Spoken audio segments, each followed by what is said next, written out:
Good morning. Welcome to This Week.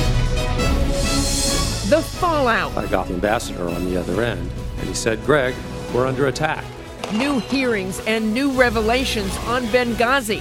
Is it a political cover-up? The White House has done everything possible to block access. Or politics as usual? Republicans have chosen to politicize this. Will it hurt the president or Hillary Clinton? We'll ask our headliners, Senators John McCain and Jack Reed. Plus, I don't make decisions based on perceived. Obama's red line on Syria. This is a hell of a lot more important to me than running for president. Chris Christie's surprise. Jump up on in there. And on this Mother's Day, Okay, you all set? top moms in Congress in our Sunday Spotlight. We have a women's bathroom right off of the floor. First time in 200 years.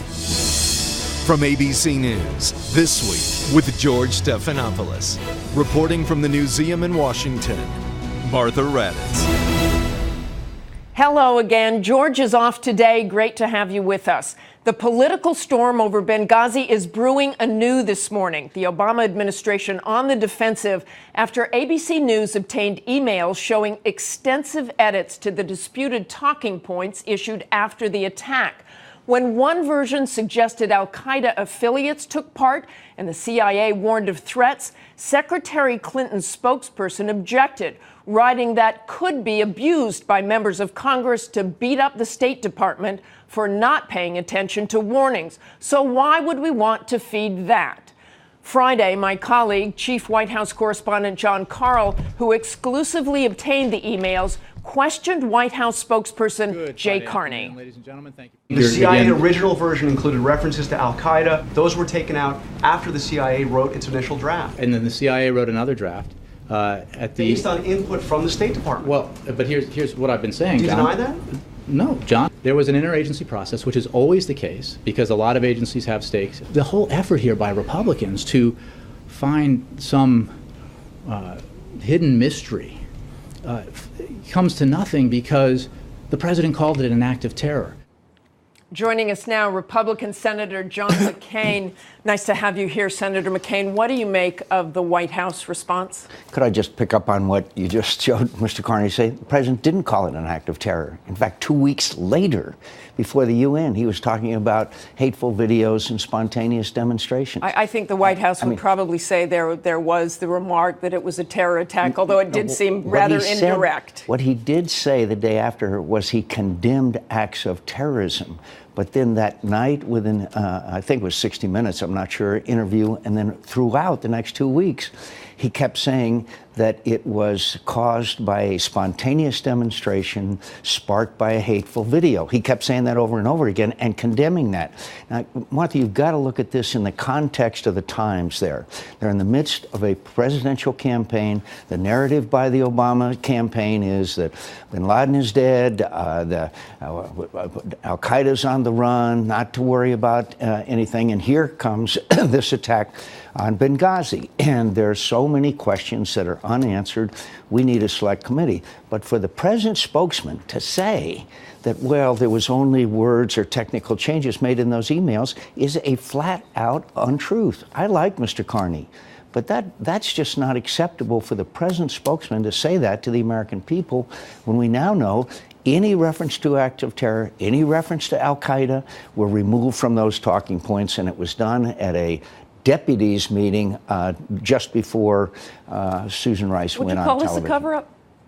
I'd call it a cover-up. I would call it a cover-up in the extent that there was willful removal of information which was obvious. It was obvious. Mr. Hicks said in his testimony, his jaw dropped when he saw Susan Rice do that.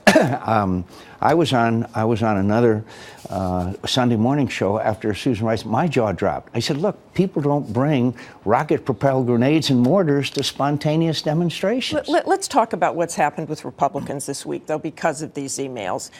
First of all, Ambassador Thomas Pickering, who I spoke to, who did the original review, said the idea of some sort of cover-up is absurd. But Congressman Stephen King, Republican from Iowa, said it was bigger than Watergate. And this is what Oklahoma Senator James Inhofe said. People may be starting to use the I word before too long. Okay. The I word meaning impeachment. Yeah.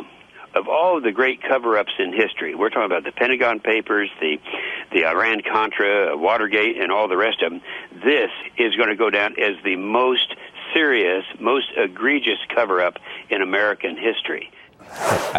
With all Do you due agree with respect, that? with all due respect, I think this is a serious issue.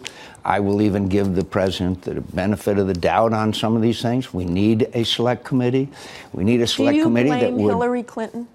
I think that the Secretary of State has played a role in this. Do you think she had a role in those emails? She had to have been in the loop some way, but we don't know for sure. But I do know that her response before the Foreign Relations Committee, who cares? Remember when she said, well, who cares how this happened, in a rather emotional way? A lot of people care, I say, with respect to the Secretary of State. So would you like to see her back on the Hill testifying Oh, sure. again? We need a select committee that interviews everybody. I don't know what level of scandal, quote unquote, this rises to, but I know it rises to the level where it requires a full and complete ventilation of these facts. Now, here we are 9 months later, and we're still uncovering information which, frankly, contradicts the original line that the administration took. And so we need the select committee, and I hope we'll get it, and the American people deserve it. Just quickly, I want to go back to the testimony of Gregory Hicks, and he talked about bringing military assets in, bringing planes in. The military says that wasn't possible. Do you agree with the fact that it wasn't possible? I find it impossible to comprehend why on September 11th, the day we all know is so important, when there have been numerous warnings about the security at that consulate, that we didn't have forces that were capable of doing so. And over a 7.5-hour period, with all the assets we have in the region, we couldn't have an F-16 at low altitude fly over those people who were attacking our consulate. Another question is, why weren't there forces capable of going to defend that consulate? I want to move on to Syria. It's been more than a week since Israeli jets hit targets in Syria. More than 2 weeks since the U.S. said that there was evidence of the use of chemical weapons. What should be happening now concerning especially these chemical weapons and the red line that the president talked about? Well, the president said he wants a UN investigation. The only problem with that is the UN can't get into Syria. And we read this morning that Assad's forces are making incredible gains. You talked about a no-fly zone striking targets. What good does that do?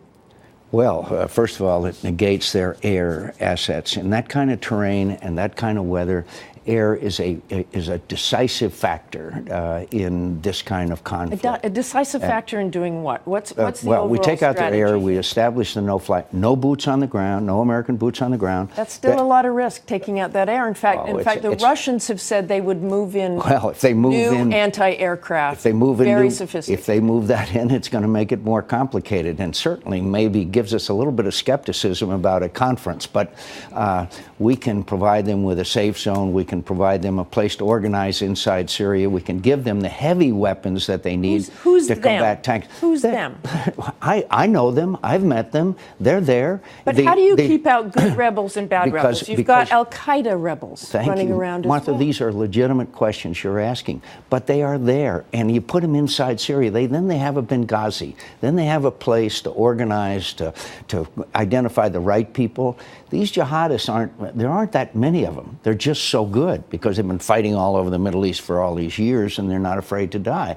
But we could still organize a legitimate and non-jihadist group that are already there. They've got a great general. They've got a fine man who is in charge of the Syrian National Council. Look, we can do this. Everybody I talked to said they just can't possibly vet all these people. Yeah, they said they couldn't penetrate without great cost Syrian air defenses. Didn't the Israelis just kind of blow a hole a mile wide in that? I'm not sure they went into Syria. Are you sure they went into I'm Syria? I'm sure they took out assets of Assad's in Syria, which is exactly what we could do with cruise missiles and with Patriot missiles. So obviously blows a hole a mile wide in our Joint Chiefs of Staff, who prove again, if you don't want to do something, they can find reasons not to do it. But look, you've got two choices. You either let this continue, as you just mentioned. Hezbollah is now all in, and the initiative is now on the side of Bashar Assad. You can do that, or you can go in and you can give them a safe zone, and you can give them the weapons that they need and the help that they need, and stop this unconscionable slaughter. And the president, by saying red line, he gave a green light to all this massacres, and it's a shameful chapter in American history. Thanks for joining us this morning, Senator McCain.